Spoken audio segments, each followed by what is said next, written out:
Ką pakeistų Baltijos šalių siūlomas specialusis tribunolas Rusijos agresijos nusikaltimams tirti ir ar idėja sulaukia kitų šalių palaikymo? Šiuo metu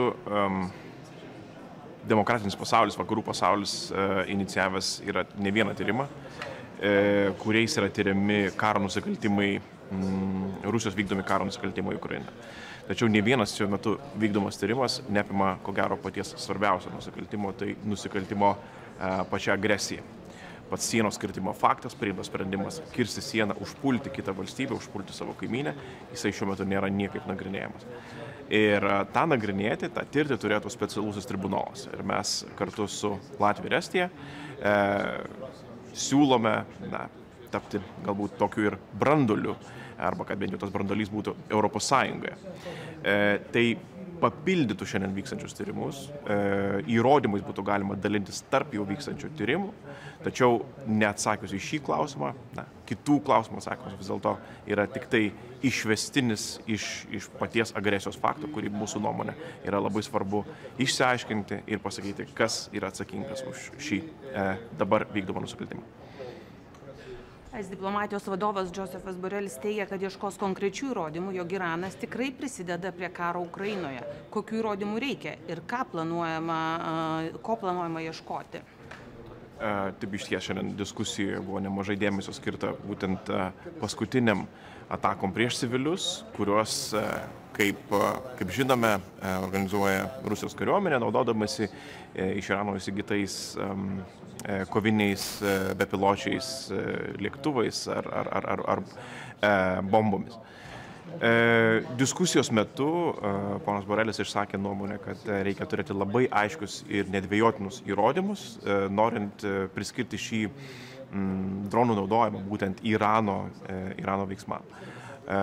Mano nuomonė, tą reikia daryti nedelsiant, negalima niekiek atidėlioti, todėl kad šiandien galima ganėtinai drąsiai pasakyti, kad Iranas, jeigu reiktų dar kokių papildomų įrodymų, dalyvaudamas duodamas dronus Rusijai, iš esmės tampa karo dalyviu. Taip kad Lietuva paragino kuo skubiau surinkti tuos reikiamus įrodymus ir jeigu tie įrodymai pasitvirtina, kuo aš mažai abejoju, kalbėti apie sankcijas ir Iraną. Koks galėtų būti ES atsakas, tai tikrai paaiškėtų, kad Iranas prisideda prie karo tiekdamas dronus kamikadzes?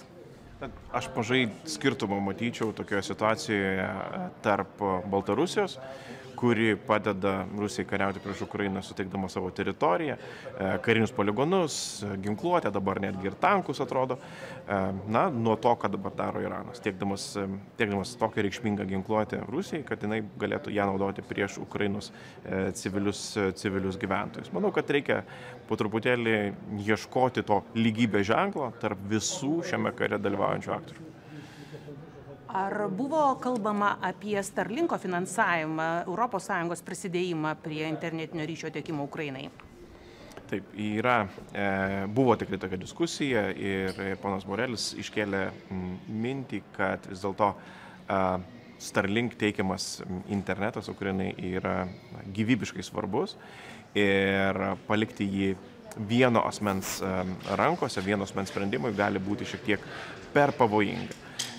Lietuva tą sprendimą paremė, kiek anksčiau esu siūlęs mintį, kad galėtų tą finansavimą interneto tiekimo perimti tarptautinė koalicija, galbūt ES vėlgi pagrindu, kuri kontraktiniu būdu užtikrintų, kad nepaisant nuo vieno žmogaus nuomonės apie šį karą, internetas Ukrainai būtų teikiamas bet kurio atveju. Šią poziciją paremė nemažai ES valstybių. Proposal on that special tribunal. How was the reaction inside? Could you say where you're from? I'm with Al Arabi TV station. It's a Qatari TV station. Okay. Yes. Yeah. So how was the response inside on your proposal?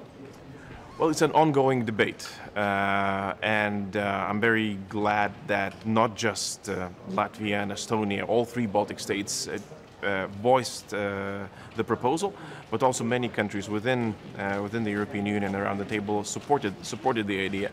It will take some time, I believe, to form a consensus, but I think that with stronger political push, it's possible to achieve it. And on Iran, how do you find the consensus? Is it doable? Do you think the sanctions will be tough enough? If you're talking about the drone attacks, No, I'm talking about the demonstrations. demonstrations, I think that the sanctions, we can clearly say that the sanctions will be implemented. Today? Yes. Okay. Last question for me on Lebanon. How was the discussion on Lebanon? What kinds of pressure can the EU put on the officials in Lebanon? Well, the Commission presented the steps that they are taking. Currently, it's in the hands of the Commission. The Council was not asked for a special mandate, a political mandate. We trust what the Commission, what they are doing.